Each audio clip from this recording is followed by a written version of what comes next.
Quelques minutes plus tard, et malgré les instances de M. Filleul, qui se fut volontiers accommodé de ce prestigieux auxiliaire, Beautrelet, dont les vacances expiraient ce même jour, reprenait la route de Dieppe.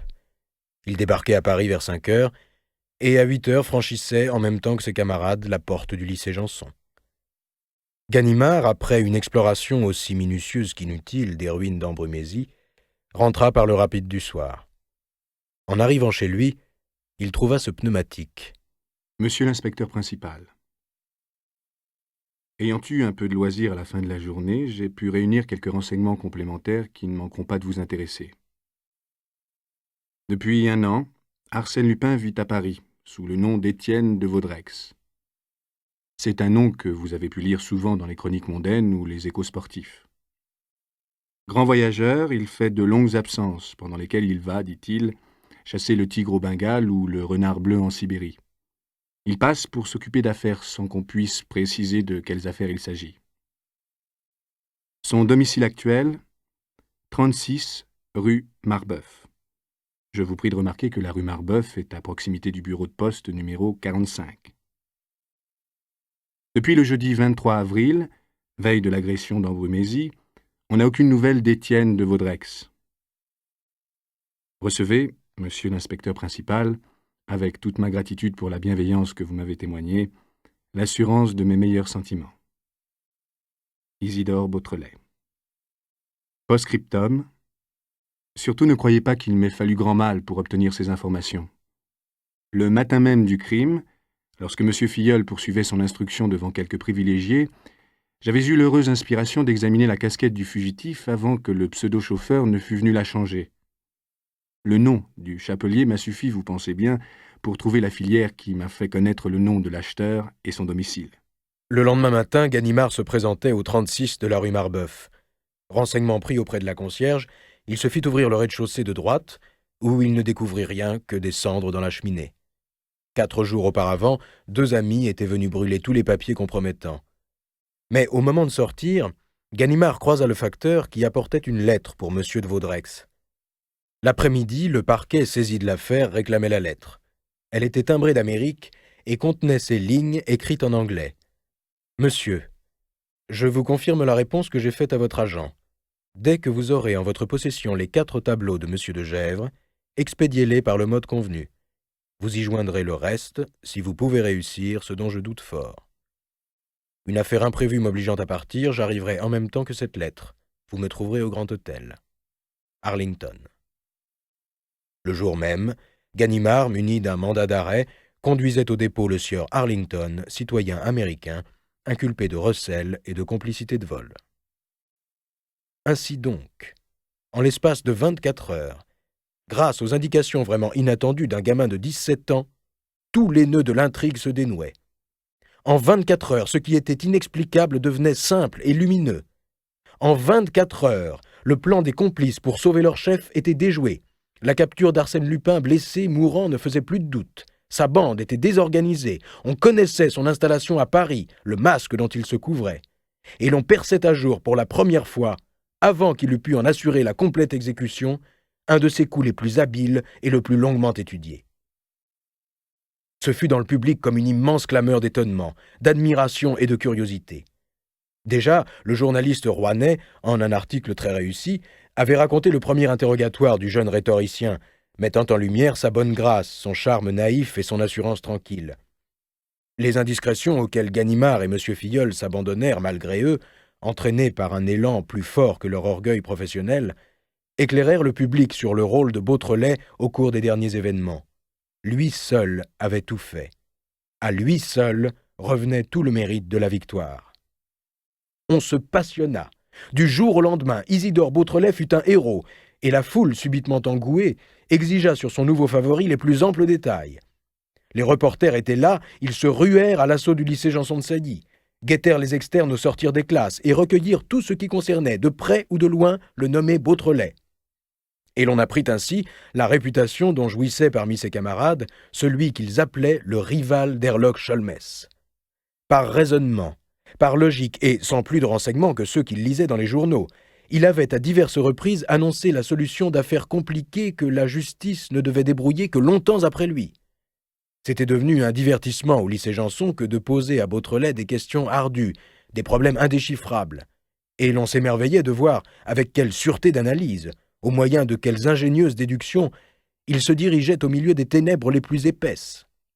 10 jours avant l'arrestation de l'épicier Joris, il indiquait le parti que l'on pouvait tirer du fameux parapluie. De même, il affirmait dès le début, à propos du drame de Saint-Cloud, que le concierge était l'unique meurtrier possible. Mais le plus curieux fut l'opuscule que l'on trouva en circulation parmi les élèves du lycée, opuscule signé de lui, imprimé à la machine à écrire et tiré à 10 exemplaires. Comme titre, Arsène Lupin, sa méthode, en quoi il est classique et en quoi original, suivi d'un parallèle entre l'humour anglais et l'ironie française. C'était une étude approfondie de chacune des aventures de Lupin, où les procédés de l'illustre cambrioleur nous apparaissaient avec un relief extraordinaire, où l'on montrait le mécanisme même de ses façons d'agir, sa tactique toute spéciale, ses lettres aux journaux, ses menaces, l'annonce de ses vols, bref, l'ensemble des trucs qu'il employait pour cuisiner la victime choisie et la mettre dans un état d'esprit tel qu'elle s'offrait presque au coup machiné contre elle, et que tout s'effectuait, pour ainsi dire, de son propre consentement. Et c'était si juste comme critique, si pénétrant, si vivant, et d'une ironie à la fois si ingénue et si cruelle, qu'aussitôt les rieurs passèrent de son côté, que la sympathie des foules se détourna sans transition de Lupin vers Isidore Beautrelet, et que, dans la lutte qui s'engageait entre eux, d'avance on proclama la victoire du jeune rhétoricien. En tout cas, cette victoire, M. Filleul, aussi bien que le parquet de Paris, semblait jaloux de lui en réserver la possibilité. D'une part, en effet, on ne parvenait pas à établir l'identité du sieur Arlington, ni à fournir une preuve décisive de son affiliation à la bande de Lupin. Compère ou non, il se taisait obstinément. Bien plus, après examen de son écriture, on n'osait plus affirmer que ce fût lui l'auteur de la lettre interceptée. Un sieur Arlington, pourvu d'un sac de voyage et d'un carnet amplement pourvu de banknotes, était descendu au Grand Hôtel. Voilà tout ce qu'il était possible d'affirmer. D'autre part, à Dieppe, M. Filleul couchait sur les positions que Beautrelet lui avait conquises. Il ne faisait pas un pas en avant. Autour de l'individu que Mademoiselle de Saint-Véran avait pris pour Beautrelet, la veille du crime, même mystère. Même ténèbres aussi sur tout ce qui concernait l'enlèvement des 4 Rubens. Qu'étaient devenus ces tableaux? Et l'automobile qui les avait emportés dans la nuit, quel chemin avait-elle suivi? À Luneray, à Yerville, à Yvetot, on avait recueilli des preuves de son passage, ainsi qu'à Côte-Bec-en-Caux, où elle avait dû traverser la Seine au petit jour dans le bac à vapeur. Mais quand on poussa l'enquête à fond, il fut avéré que la dite automobile était découverte et qu'il eût été impossible d'y entasser 4 grands tableaux sans que les employés du bac les eussent aperçus. C'était tout probablement la même auto, mais alors la question se posait encore. Qu'étaient devenus les 4 Rubens? Autant de problèmes que M. Filleul laissait sans réponse. Chaque jour, ses subordonnés fouillaient le quadrilatère des ruines. Presque chaque jour, il venait diriger les explorations, mais de là à découvrir l'asile où Lupin agonisait, si tant est que l'opinion de Beautrelet fût juste, de là à découvrir cet asile, il y avait un abîme que l'excellent magistrat n'avait point l'air disposé à franchir. Aussi était-il naturel que l'on se retournât vers Isidore Beautrelet, puisque lui seul avait réussi à dissiper des ténèbres qui, en dehors de lui, se reformaient plus intenses et plus impénétrables. Pourquoi ne s'acharnait-il pas après cette affaire? Au point où il l'avait menée, il lui suffisait d'un effort pour aboutir. La question lui fut posée par un rédacteur du Grand Journal qui s'introduisit dans le lycée Janson sous le faux nom de Bernaud, correspondant de Beautrelet. À quoi Isidore répondit fort sagement: « Cher monsieur, il n'y a pas que Lupin en ce monde. Il n'y a pas que des histoires de cambrioleurs et de détectives. Il y a aussi cette réalité qui s'appelle le baccalauréat. Or, je me présente en juillet, nous sommes en mai, et je ne veux pas échouer. Que dirait mon brave homme de père? Mais que dirait-il si vous livriez à la justice Arsène Lupin? Bah, il y a temps pour tout. Aux prochaines vacances... Celle de la Pentecôte? Oui, je partirai le samedi 6 juin par le premier train. Et le soir de ce samedi, Arsène Lupin sera pris. Me donnez-vous jusqu'au dimanche? Demanda Beautrelet en riant. Pourquoi ce retard? Riposta le journaliste du ton le plus sérieux. Cette confiance inexplicable, née d'hier et déjà si forte, tout le monde la ressentait à l'endroit du jeune homme, bien qu'en réalité les événements ne la justifiassent que jusqu'à un certain point. N'importe, on croyait. De sa part, rien ne semblait difficile. On attendait de lui ce qu'on aurait pu attendre tout au plus de quelques phénomènes de clairvoyance et d'intuition, d'expérience et d'habileté. Le 6 juin, cette date s'étalait dans tous les journaux. Le 6 juin, Isidore Beautrelet prendrait le rapide de Dieppe et le soir, Arsène Lupin serait arrêté. À moins que d'ici là il ne s'évade, objectaient les derniers partisans de l'aventurier. Impossible, toutes les issues sont gardées. À moins alors qu'il n'ait succombé à ses blessures, reprenaient les partisans, lesquels eussent mieux aimé la mort que la capture de leur héros. Et la réplique était immédiate. Allons donc, si Lupin était mort, ses complices le seraient et Lupin serait vengé, Beautrelet l'a dit. Et le 6 juin arriva. Une demi-douzaine de journalistes guettaient Isidore à la gare Saint-Lazare. 2 d'entre eux voulaient l'accompagner dans son voyage, il les supplia de n'en rien faire. Il s'en alla donc seul. Son compartiment était vide. Assez fatigué par une série de nuits consacrées au travail, il ne tarda pas à s'endormir d'un lourd sommeil. En rêve, il eut l'impression qu'on s'arrêtait à différentes stations et que des personnes montaient et descendaient. À son réveil, en vue de Rouen, il était encore seul, mais sur le dossier de la banquette opposée, une large feuille de papier fixée par une épingle à l'étoffe grise s'offrait à ses regards. Elle portait ces mots « Chacun ses affaires. Occupez-vous des vôtres, sinon, tant pis pour vous. » Parfait. Dit-il en se frottant les mains. Ça va mal dans le camp adverse. Cette menace est aussi stupide que celle du pseudo-chauffeur. Quel style! On voit bien que ce n'est pas Lupin qui tient la plume. On s'engouffrait sous le tunnel qui précède la vieille cité normande. En gare, Isidore fit 2 ou 3 tours sur le quai pour se dégourdir les jambes. Il se disposait à regagner son compartiment quand un cri lui échappa. En passant près de la bibliothèque, il avait lu distraitement, à la première page d'une édition spéciale du Journal de Rouen, ces quelques lignes dont il percevait soudain l'effrayante signification. Dernière heure. On nous téléphone de Dieppe que, cette nuit, des malfaiteurs ont pénétré dans le château d'Ambrumézy, ont ligoté et bâillonné mademoiselle de Gesvres et ont enlevé mademoiselle de Saint-Véran.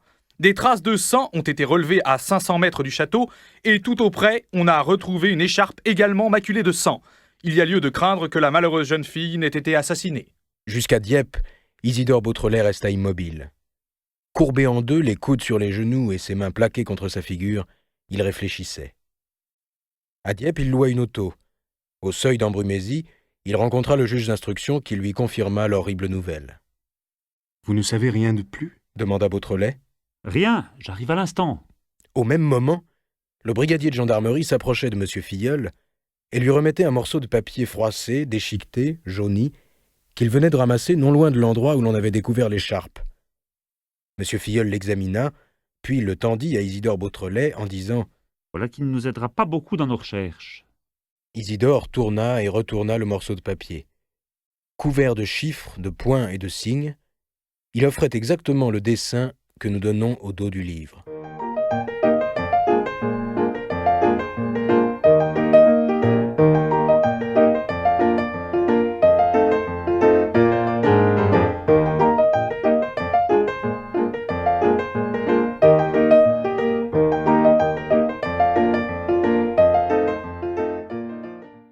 Le cadavre.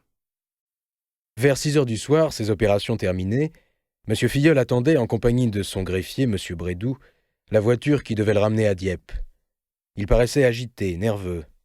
Par 2 fois, il demanda « Vous n'avez pas aperçu le jeune Beautrelet ?»« Ma foi, non, monsieur le juge. » »« Où diable peut-il être? On ne l'a pas vu de la journée. » Soudain, il eut une idée, confia son portefeuille à Brédoux, fit en courant le tour du château et se dirigea vers les ruines. Près de la grande arcade, à plat ventre sur le sol tapissé des longues aiguilles de pin, un de ses bras replié sous sa tête, Isidore semblait assoupi. « Et quoi? Que devenez-vous, jeune homme? Vous dormez? » ?»« Je ne dors pas. Je réfléchis. » »« Il s'agit bien de réfléchir, il faut voir d'abord. Il faut étudier les faits, chercher des indices, établir des points de repère. C'est après que, par réflexion, on coordonne tout cela et que l'on découvre la vérité. » »« Oui, je sais. C'est la méthode usuelle. La bonne, sans doute. Moi, j'en ai une autre. Je réfléchis d'abord. Je tâche avant tout de trouver l'idée générale de l'affaire, si je peux m'exprimer ainsi. Puis j'imagine une hypothèse raisonnable, logique, en accord avec cette idée générale. Et c'est après seulement que j'examine si les faits veulent bien s'adapter à mon hypothèse. Drôle de méthode et drôlement compliquée. Méthode sûre, monsieur Filleul, tandis que la vôtre ne l'est pas. Allons donc, les faits sont les faits. Avec des adversaires quelconques, oui. Mais pour peu que l'ennemi ait quelques ruses, les faits sont ceux qu'il a choisis. Ces fameux indices sur lesquels vous bâtissez votre enquête, il fut libre, lui, de les disposer à son gré. Et vous voyez alors, quand il s'agit d'un homme comme Lupin, où cela peut vous conduire, vers quelles erreurs et quelles inepties. Sholmès, lui-même, est tombé dans le piège. Arsène Lupin est mort. Soit. Mais sa bande reste. Et les élèves d'un tel maître sont des maîtres eux-mêmes. M. Filleul prit Isidore par le bras et, l'entraînant, Des mots, jeune homme. Voici qui est plus important. Écoutez bien. Ganimard, retenu à Paris à l'heure actuelle, n'arrive que dans quelques jours. D'autre part, le comte de Gesvres a télégraphié à Herlock Sholmès, lequel a promis son concours pour la semaine prochaine. Jeune homme, ne pensez-vous pas qu'il y aurait quelque gloire à dire à ces deux célébrités le jour de leur arrivée? 1000 regrets, chers messieurs. Mais nous n'avons pu attendre davantage. La besogne est finie. il était impossible de confesser son impuissance avec plus d'ingéniosité que ne le faisait ce bon M. Filleul. Beautrelet réprima un sourire et, affectant d'être dupe, répondit « Je vous avouerai, monsieur le juge d'instruction, que si je n'ai pas assisté tantôt à votre enquête, c'était dans l'espoir que vous consentiriez à m'en communiquer les résultats. Voyons, que savez-vous » Bien voici. Hier soir, à 11 heures, les 3 gendarmes que le brigadier Quévillon avait laissés de faction au château recevaient dudit brigadier un petit mot les appelant en toute hâte à Auville où se trouve leur brigade. Montèrent aussitôt à cheval, et quand ils arrivèrent... Ils constatèrent qu'ils avaient été joués, que l'ordre était faux et qu'ils n'avaient plus qu'à retourner à Ambrumésie. C'est ce qu'ils firent sous la conduite du brigadier. Mais leur absence avait duré 1h30, et pendant ce temps, le crime avait été commis. Dans quelles conditions ? Dans les conditions les plus simples. Une échelle empruntée au bâtiment de la ferme fut apposée contre le second étage du château. Un carreau fut découpé, une fenêtre ouverte. 2 hommes, munis d'une lanterne sourde, pénétrèrent dans la chambre de mademoiselle de Gesvres et la bâillonnèrent, avant qu'elle n'ait eu le temps d'appeler. Puis, l'ayant attachée avec des cordes, ils ouvrirent très doucement la porte de la chambre où dormait mademoiselle de Saint-Véran. Mademoiselle de Gesvres entendit un gémissement étouffé, puis le bruit d'une personne qui se débat. 1 minute plus tard, elle aperçut les 2 hommes qui portaient sa cousine, également liés et bâillonnés. Ils passèrent devant elle et s'en allèrent par la fenêtre. Épuisée, terrifiée, mademoiselle de Gesvres s'évanouit. Mais les chiens. Monsieur de Gesvres n'avait-il pas acheté 2 molosses ? On les a retrouvés, morts, empoisonnés. Mais et par qui ? Personne ne pouvait les approcher. Mystère. Toujours est-il que les 2 hommes ont traversé sans encombre les ruines et sont sortis par la fameuse petite porte. Ils ont franchi le bois taillis en contournant les anciennes carrières. Ce n'est qu'à 500 mètres du château, au pied de l'arbre appelé le Gros Chêne, qu'ils se sont arrêtés et qu'ils ont mis leur projet à exécution. Pourquoi ? S'ils étaient venus avec l'intention de tuer mademoiselle de Saint-Véran, ne l'ont-ils pas frappée dans sa chambre ? C'est peut-être l'incident qui les a déterminés ne s'est-il produit qu'à leur sortie du château. Peut-être la jeune fille avait-elle réussi à se débarrasser de ses liens. Ainsi, pour moi, l'écharpe ramassée avait servi à lui attacher les poignets. En tout cas, c'est au pied du Gros Chêne qu'ils ont frappé. Les preuves que j'ai recueillies sont irréfutables. Mais le corps ? Le corps n'a pas été retrouvé, ce qui d'ailleurs ne saurait nous surprendre outre mesure. La piste suivie m'a conduit, en effet, jusqu'à l'église de Varangeville, à l'ancien cimetière suspendu au-dessus de la falaise. Là, c'est le précipice, un gouffre de plus de 100 mètres. Et en bas, les rochers, la mer. Dans un jour ou 2, une marée plus forte ramènera le corps sur la grève. Évidemment, tout cela est fort simple. Oui, tout cela est fort simple et ne m'embarrasse pas. Lupin est mort. Ses complices l'ont appris et, pour se venger, ainsi qu'ils l'avaient écrit, ils ont assassiné mademoiselle de Saint-Véran. Ce sont là des faits qui n'avaient même pas besoin d'être contrôlés. Mais Lupin, Lupin. oui, qu'est-il devenu? Tout probablement ses complices ont enlevé son cadavre en même temps qu'ils emportaient la jeune fille. Mais quelle preuve avons-nous de cet enlèvement? Aucune. Pas plus que de son séjour dans les ruines, pas plus que de sa mort ou de sa vie. Et c'est là tout le mystère, mon cher Beautrelet. Le meurtre de mademoiselle Raymonde n'est pas un dénouement, au contraire, c'est une complication. Que s'est-il passé depuis 2 mois au château d'Embrumésie? Si nous ne déchiffrons pas cette énigme, d'autres vont venir qui nous brûleront la politesse. Quels jours vont-ils venir, ces autres? Mercredi, mardi peut-être. Beautrelet sembla faire un calcul, puis déclara « Monsieur le juge d'instruction, nous sommes aujourd'hui samedi. Je dois rentrer au lycée lundi soir. Eh bien, lundi matin, si vous voulez être ici à 10 heures, je tâcherai de vous le révéler, le mot de l'énigme. » Vraiment, monsieur Beautrelet? Vous croyez?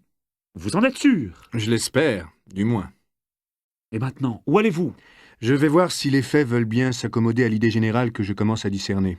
Et s'ils ne s'accommodent pas? Eh bien, monsieur le juge d'instruction, ce sont eux qui auront tort. » dit Beautrelet en riant. J'en chercherai d'autres plus dociles. À lundi, n'est-ce pas? À lundi. Quelques minutes après, M. Filleul roulait vers Dieppe, tandis qu'Isidore, muni d'une bicyclette que lui avait prêtée le comte de Gesvres, filait sur la route de Yerville et de Caudebec-en-Caux. Il y avait un point sur lequel le jeune homme tenait à se faire avant tout une opinion nette, parce que ce point lui semblait justement le point faible de l'ennemi. On n'escamote pas des objets de la dimension des 4 Rubens. Il fallait qu'ils fussent quelque part. S'il était impossible pour le moment de les retrouver, ne pouvait-on connaître le chemin par où ils avaient disparu? L'hypothèse de Beautrelet était celle-ci. L'automobile avait bien emporté les 4 tableaux, mais avant d'arriver à Caudebec, elle les avait déchargés sur une autre automobile qui avait traversé la Seine en amont ou en aval de Caudebec. En aval, le premier bac était celui de Quillebeuf, passage fréquenté par conséquent dangereux. En amont, il y avait le bac de la Mailleraie, gros bourg isolé, en dehors de toute communication.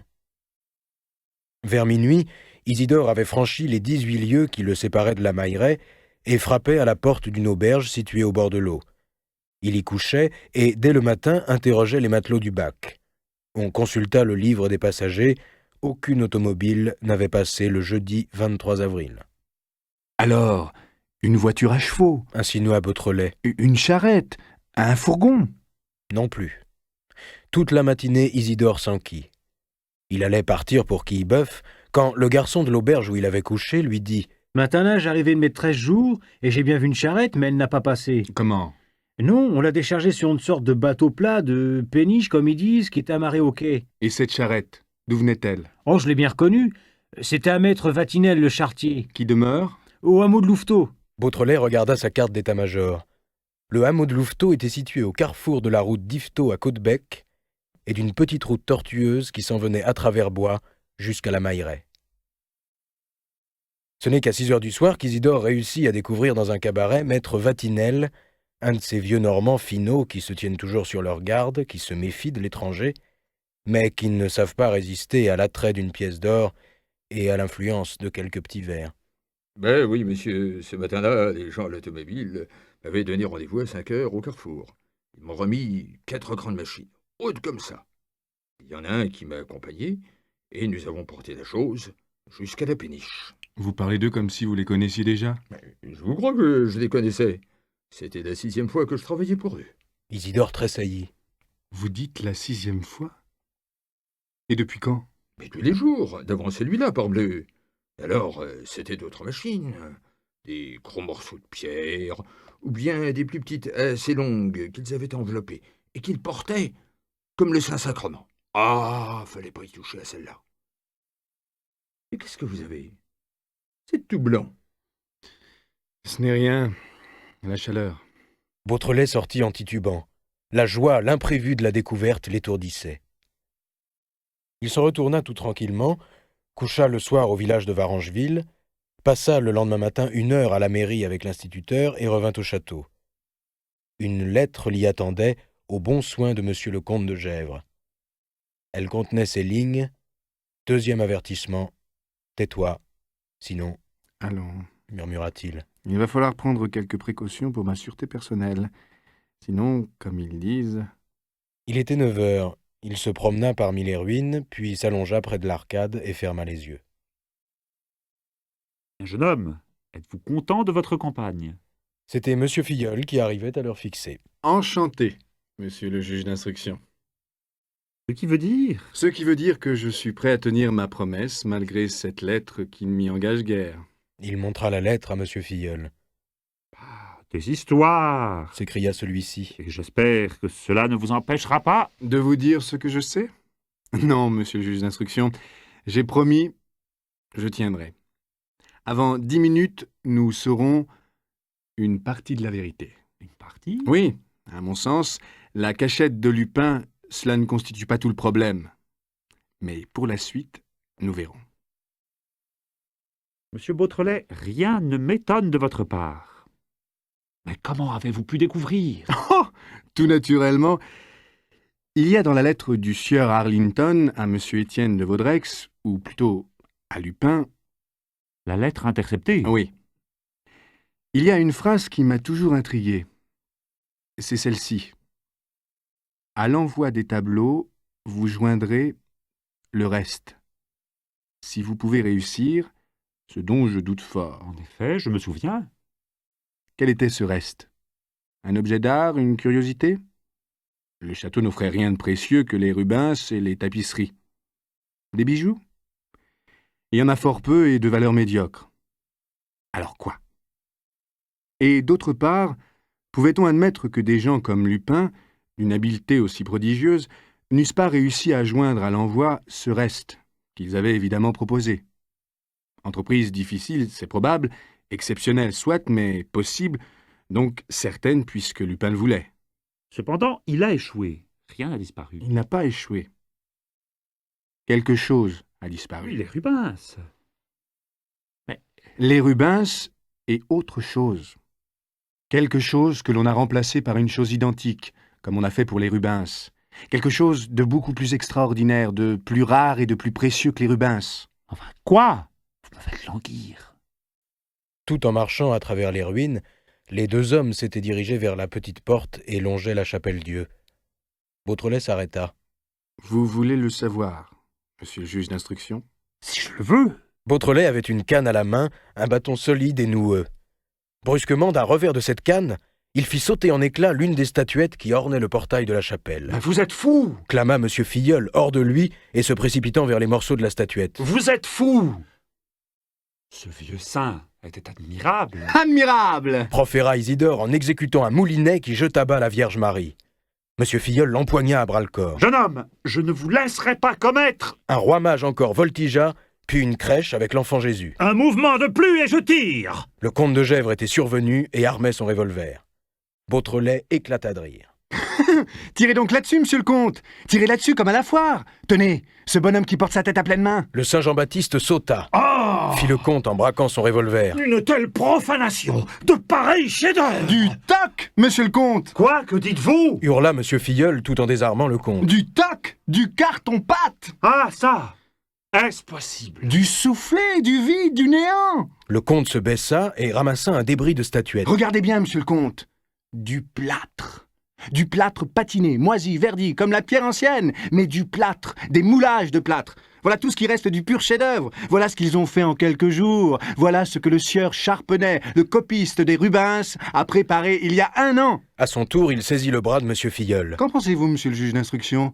Est-ce beau? Est-ce énorme? Gigantesque? La chapelle enlevée. Toute une chapelle gothique recueillie pierre par pierre. Tout un peuple de statuettes capturées et remplacées par des bonshommes en stuc. Un des plus magnifiques spécimens d'une époque d'art incomparable confisqué. La chapelle-Dieu, enfin, volée. N'est-ce pas formidable? Ah, monsieur le juge d'instruction, quel génie que cet homme! Vous vous emballez, monsieur Beautrelet. On ne s'emballe jamais trop, monsieur, quand il s'agit de pareils individus. Tout ce qui dépasse la moyenne vaut qu'on l'admire, et celui-là plane au-dessus de tout. Il y a dans ce vol une richesse de conception, une force, une puissance, une adresse et une désinvolture qui me donnent le frisson. Dommage qu'il soit mort! Ricana M. Filleul. Sans quoi, il eût fini par voler les tours de Notre-Dame. Isidore haussa les épaules. Ne riez pas, monsieur. Même mort, celui-là vous bouleverse. Je ne dis pas, monsieur Beautrelet, et j'avoue que ce n'est pas sans une certaine émotion que je m'apprête à le contempler. Si toutefois ses camarades n'ont pas fait disparaître son cadavre. Et en admettant surtout remarqua le comte de Gesvres, que ce fut bien lui que blessa ma pauvre nièce. Ce fut bien lui, monsieur le comte. affirma Beautrelet. Ce fut bien lui qui tomba dans les ruines sous la balle que tira mademoiselle de Saint-Véran. Ce fut lui qu'elle vit se relever et qui retomba encore, et qui se traîna vers la grande arcade pour se relever une dernière fois. Cela par un miracle dont je vous donnerai l'explication tout à l'heure, et parvenir jusqu'à ce refuge de pierre, qui devait être son tombeau. Et de sa canne, il frappa le seuil de la chapelle. Hein, quoi? S'écria M. Filleul stupéfait. Son tombeau. Vous croyez que cette impénétrable cachette? Elle se trouve ici, là. Répéta-t-il. Mais nous l'avons fouillée. Mal. Il n'y a pas de cachette ici. Protesta M. de Gesvres. Je connais la chapelle. Si, monsieur le comte, il y en a une. Allez à la mairie de Varangeville, où l'on a recueilli tous les papiers qui se trouvaient dans l'ancienne paroisse d'Ambrumésie, et vous apprendrez, par ces papiers datés du XVIIIe siècle, qu'il existait sous la chapelle une crypte. Cette crypte remonte, sans doute, à la chapelle romane sur l'emplacement de laquelle celle-ci fut construite. Mais comment Lupin aurait-il connu ce détail? Demanda M. Filleul. D'une façon fort simple, par les travaux qu'il dut exécuter pour enlever la chapelle. Voyons, monsieur Beautrelet, vous exagérez. Il n'a pas enlevé toute la chapelle.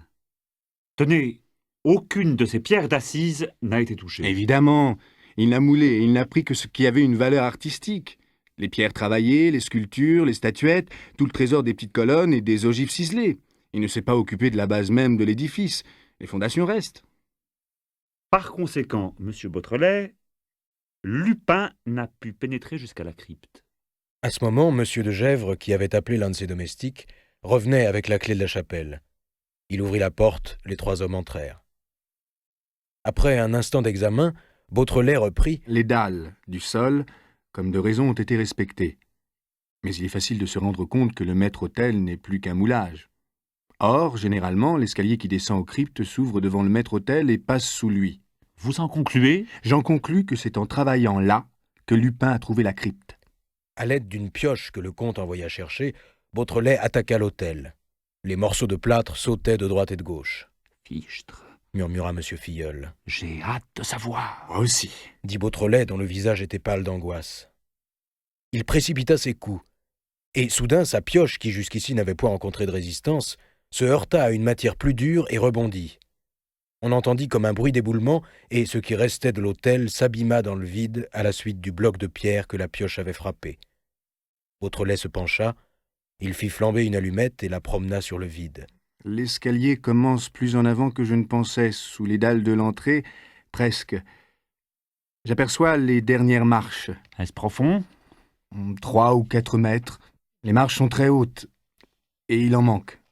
Il n'est pas vraisemblable, dit M. Filleul, que pendant la courte absence des 3 gendarmes, alors qu'on enlevait mademoiselle de Saint-Véran, il n'est pas vraisemblable que les complices aient eu le temps d'extraire le cadavre de cette cave. Et puis, pourquoi l'eût-il fait d'ailleurs? Non, pour moi, il est là. Un domestique leur apporta une échelle que Beautrelet introduisit dans l'excavation et qu'il planta en tâtonnant parmi les décombres tombés. Puis il en maintint vigoureusement les 2 montants. « Voulez-vous descendre, monsieur Filleul ?» Le juge d'instruction, muni d'une bougie, s'aventura. Le comte de Gesvres le suivit. À son tour, Beautrelet posa le pied sur le premier échelon. Il y en avait 18 qu'il compta machinalement, tandis que ses yeux examinaient la crypte où la lueur de la bougie luttait contre les lourdes ténèbres. Mais en bas, une odeur violente, immonde, le heurta. Une de ces odeurs de pourriture dont le souvenir par la suite vous obsède. Oh, cette odeur, il en eut le cœur qui chavira. Et tout à coup, une main tremblante lui agrippa l'épaule. « Eh bien, quoi? Qu'y a-t-il » Beautrelet, balbutia M. Filleul. Il ne pouvait parler, étreint par l'épouvante. Voyons, monsieur le juge d'instruction, remettez-vous. Beautrelet, il est là.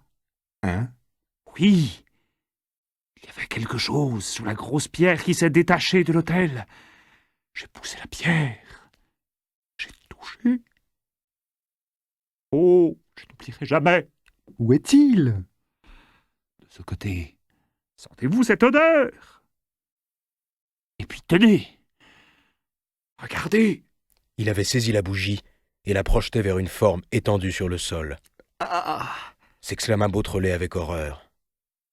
Les 3 hommes se courbèrent vivement. À moitié nu, le cadavre s'allongeait, maigre, effrayant. La chair verdâtre, au ton de cire molle, apparaissait par endroits entre les vêtements déchiquetés. Mais le plus affreux, ce qui avait arraché au jeune homme un cri de terreur, c'était la tête que venait d'écraser le bloc de pierre, la tête informe, masse hideuse où plus rien ne pouvait se distinguer. Et quand leurs yeux se furent accoutumés à l'obscurité, ils virent que toute cette chair grouillait abominablement. En 4 enjambées, Beautrelet remonta l'échelle et s'enfuit au grand jour, à l'air libre. M. Filleul le retrouva de nouveau couché à plat ventre, les mains collées au visage. Il lui dit Tous mes compliments, Beautrelet. Outre la découverte de la cachette, il y a 2 points où j'ai pu contrôler l'exactitude de vos assertions. Tout d'abord, l'homme sur qui mademoiselle de Saint-Véran a tiré était bien Arsène Lupin, comme vous l'avez dit dès le début. De même, c'était bien sous le nom d'Étienne de Vaudreix qu'il vivait à Paris.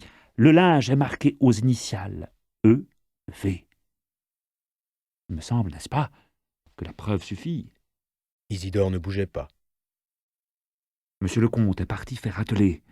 On va chercher le docteur Jouet qui fera les constatations d'usage. Pour moi, la mort date de 8 jours au moins. L'état de décomposition du cadavre... Mais vous n'avez pas l'air d'écouter. Si. Ce que je dis est appuyé sur des raisons péremptoires. Ainsi, par exemple... M. Filleul continua sa démonstration, sans obtenir d'ailleurs des marques plus manifestes d'attention. Mais le retour de M. de Gesvres interrompit son monologue. Le comte revenait avec 2 lettres. L'une lui annonçait l'arrivée d'Herlock Sholmès pour le lendemain. « À merveille !» s'écria M. Filleul, tout allègre. « L'inspecteur Ganimard arrive également. Ce sera délicieux !» « Cette autre lettre est pour vous, monsieur le juge d'instruction. » dit le comte. « De mieux en mieux !» reprit M. Filleul après avoir lu. « Messieurs, décidément, n'auront pas grand-chose à faire. Beautrelet, on me prévient de Dieppe que des pêcheurs de bouquets ont trouvé ce matin, sur les rochers, le cadavre d'une jeune femme. » Beautrelet sursauta. Que dites-vous? Le cadavre? Une jeune femme. Un cadavre affreusement mutilé, précise-t-on, et dont il ne serait pas possible d'établir l'identité s'il ne restait au bras droit une petite gourmette d'or très fine qui s'est incrustée dans la peau tuméfiée. Or, mademoiselle de Saint-Véran portait au bras droit une gourmette d'or. Il s'agit donc, évidemment, de votre malheureuse nièce, monsieur le comte, que la mère aura entraînée jusque-là. En pensez-vous, Beautrelet? Rien. Rien, ou plutôt si. Tout s'enchaîne. Comme vous voyez, il ne manque plus rien à mon argumentation. Tous les faits, un à un, même les plus contradictoires, même les plus déconcertants, viennent à l'appui de l'hypothèse que j'ai imaginée dès le premier moment. Je ne comprends pas bien. Vous ne tarderez pas à comprendre. Rappelez-vous que je vous ai promis la vérité entière. Semble. Un peu de patience. Jusqu'ici, vous n'avez pas eu à vous plaindre de moi. Il fait beau. Promenez-vous, déjeunez au château, fumez votre pipe. Moi, je serai de retour vers 4 ou 5 heures. Quant à mon lycée, ma foi, tant pis, je prendrai le train de minuit. Ils étaient arrivés au commun derrière le château. Beautrelet sauta à bicyclette et s'éloigna. À Dieppe, il s'arrêta au bureau du journal La Vigie, où il se fit montrer les numéros de la dernière quinzaine. Puis il partit pour le bourg d'Anvermeux, situé à 10 kilomètres. À Anvermeux, il s'entretint avec le maire, avec le curé, avec le garde champêtre. 3 heures sonnèrent à l'église du bourg, son enquête était finie. Il revint en chantant d'allégresse. Ses jambes pesaient tour à tour d'un rythme égal et fort sur les 2 pédales, sa poitrine s'ouvrait largement à l'air vif qui soufflait de la mer. Et parfois, il s'oubliait à jeter au ciel des clameurs de triomphe en songeant au but qu'il poursuivait et à ses efforts heureux. Embrumésie apparut. Il se laissa aller à toute vitesse sur la pente qui précède le château. Les arbres qui bordent le chemin, en quadruple rangée séculaire, semblaient accourir à sa rencontre et s'évanouir aussitôt derrière lui. Et tout à coup, il poussa un cri. Dans une vision soudaine, il avait vu une corde se tendre d'un arbre à l'autre en travers de la route. La machine heurtée s'arrêta net. Il fut projeté en avant avec une violence inouïe, et il eut l'impression qu'un hasard seul, un miraculeux hasard, lui faisait éviter un tas de cailloux où logiquement sa tête aurait dû se briser. Il resta quelques secondes étourdi, puis, tout contusionné, les genoux écorchés, il examina les lieux. Un petit bois s'étendait à droite, par où, sans aucun doute, l'agresseur s'était enfui. Beautrelet détacha la corde. À l'arbre de gauche, autour duquel elle était attachée, un petit papier était fixé par une ficelle. Il le déplia et lut « 3e et dernier avertissement ». Il rentra au château, posa quelques questions aux domestiques et rejoignit le juge d'instruction dans une pièce du rez-de-chaussée tout au bout de l'aile droite où M. Filleul avait l'habitude de se tenir au cours de ses opérations. M. Filleul écrivait, son greffier assis en face de lui. Sur un signe, le greffier sortit, et le juge s'écria « Qu'avez-vous donc, monsieur Beautrelet? Vos mains sont en sang. » « Ce n'est rien, ce n'est rien. » dit le jeune homme. Une simple chute provoquée par cette corde qu'on a tendue devant ma bicyclette. Je vous prierai seulement de remarquer que la dite corde provient du château.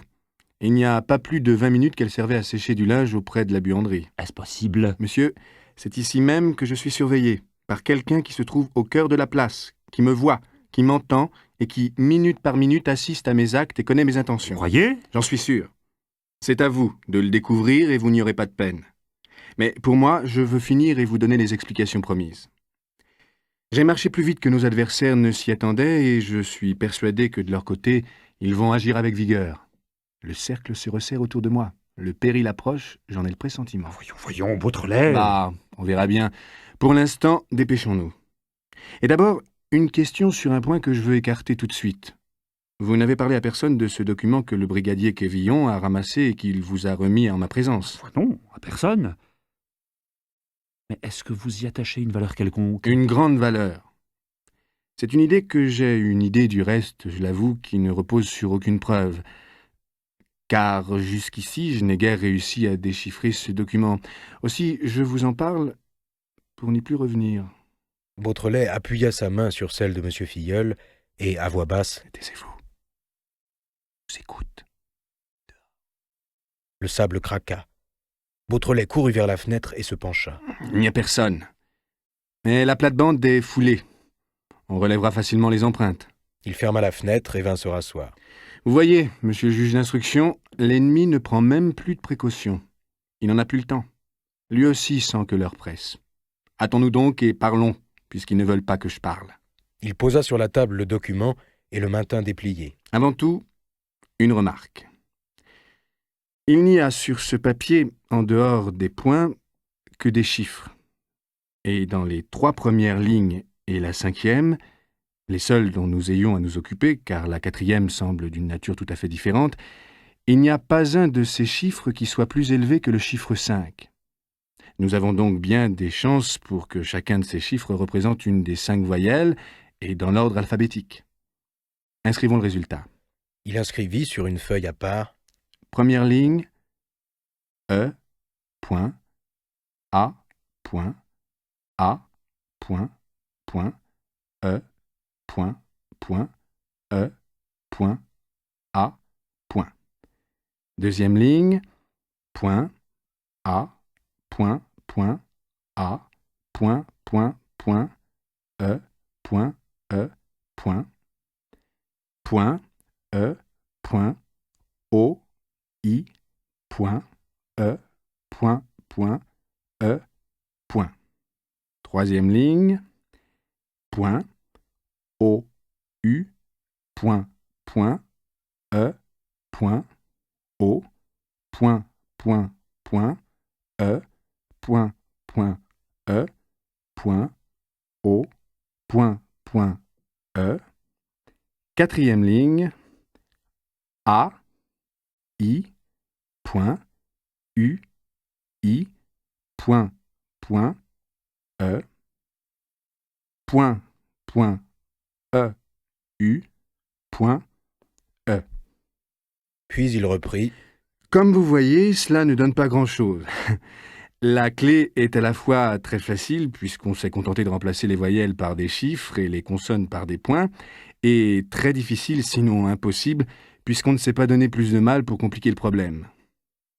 Il est de fait qu'il est suffisamment obscur. Essayons de l'éclaircir. La seconde ligne est divisée en 2 parties, et la deuxième partie se présente de telle façon qu'il est tout à fait probable qu'elle forme un mot. Si nous tâchons maintenant de remplacer les points intermédiaires par des consonnes, nous concluons, après tâtonnement, que les seules consonnes qui peuvent logiquement servir d'appui aux voyelles ne peuvent logiquement produire qu'un mot. Un seul mot, demoiselle. Il s'agirait alors de mademoiselle de Gesvres et de mademoiselle de Saint-Véran. En toute certitude. Et vous ne voyez rien d'autre? Si. Je note encore une solution de continuité au milieu de la dernière ligne, et si j'effectue le même travail sur le début de la ligne, je vois aussitôt qu'entre les deux diphtongues « est » et « ui », la seule consonne qui puisse remplacer le point est un « g », et que, quand j'ai formé le début de ce mot « aiguille », il est naturel et indispensable que j'arrive avec les deux points suivants et le « e » final au mot « aiguille ». En effet, aiguille s'impose. Enfin, pour le dernier mot, j'ai 3 voyelles et 3 consonnes. Je tâtonne encore, j'essaie toutes les lettres les unes après les autres, et en partant de ce principe que les 2 premières lettres sont des consonnes, je constate que 4 mots peuvent s'adapter. Les mots fleuve, preuve, pleure et creuse. J'élimine les mots fleuve, preuve et pleure comme n'ayant aucune relation possible avec une aiguille, et je garde le mot creuse. Ce qui fait aiguille creuse. J'admets que votre solution soit juste. Mais en quoi nous avance-t-elle? En rien. Fit Beautrelet d'un ton pensif. En rien pour le moment. Plus tard, nous verrons. J'ai idée, moi, que bien des choses sont incluses dans l'accouplement énigmatique de ces 2 mots « aiguille creuse ». Ce qui m'occupe, c'est plutôt la matière du document, le papier dont on s'est servi. Fabrique-t-on encore cette sorte de parchemin un peu granité? Et puis, cette couleur d'ivoire, et ces plis, l'usure de ces 4 plis, et enfin, tenez, ces marques de cire rouge, par derrière... À ce moment, Beautrelet fut interrompu. C'était le greffier Brédoux qui ouvrait la porte et qui annonçait l'arrivée subite du procureur général. M. Filleul se leva. Monsieur le procureur général est en bas? Non, monsieur le juge d'instruction. Monsieur le procureur général n'a pas quitté sa voiture. Il ne fait que passer, il vous prie de bien vouloir le rejoindre devant la grille. Il n'a qu'un mot à vous dire. Bizarre, Murmura M. Filleul. Enfin, nous allons voir. Beautrelet, excusez-moi, je vais et je reviens. Il s'en alla. On entendit ses pas qui s'éloignaient. Alors le greffier ferma la porte, tourna la clé et la mit dans sa poche. Eh bien, quoi? S'exclama Beautrelet tout surpris. Que faites-vous? Pourquoi nous enfermer? Ne serons-nous pas mieux pour causer? Riposta Brédoux. Beautrelet bondit vers une autre porte qui donnait dans la pièce voisine. Il avait compris. Le complice, c'était Brédoux, le greffier même du juge d'instruction. Brédoux ricana. Ne vous écorchez pas les doigts, mon jeune ami. J'ai aussi la clé de cette porte. Reste la fenêtre. Cria Beautrelet. Trop tard. Dit Brédoux qui se campa devant la croisée, le revolver au poing. Toute retraite était coupée. Il n'y avait plus rien à faire, plus rien qu'à se défendre contre l'ennemi qui se démasquait avec une audace brutale. Isidore, qu'étreignait un sentiment d'angoisse inconnue, se croisa les bras. Bien. Marmotta le greffier. Et maintenant soyons brefs. Il tira sa montre. Ce brave monsieur Filleul va cheminer jusqu'à la grille. À la grille personne, bien entendu, pas plus de procureur que sur ma main. Alors il s'en reviendra. Cela nous donne environ 4 minutes. Il m'en faut une pour m'échapper par cette fenêtre, filer par la petite porte des ruines et sauter sur la motocyclette qui m'attend. Reste donc 3 minutes. Cela suffit. C'était un drôle d'être, contrefait, qui tenait en équilibre sur des jambes très longues et très frêles un buste énorme, rond comme un corps d'araignée et muni de bras immenses. Un visage osseux, un petit front bas, indiquait l'obstination un peu bornée du personnage. Beautrelet chancela, les jambes molles. Il dut s'asseoir. Parlez. Que voulez-vous? Le papier. Voici 3 jours que je le cherche. Je ne l'ai pas. Tu mens. Quand je suis entré, je t'ai vu le remettre dans ton portefeuille. Après? Après, tu t'engageras à rester bien sage. Tu nous embêtes. Laisse-nous tranquilles et occupe-toi de tes affaires. Nous sommes à bout de patience.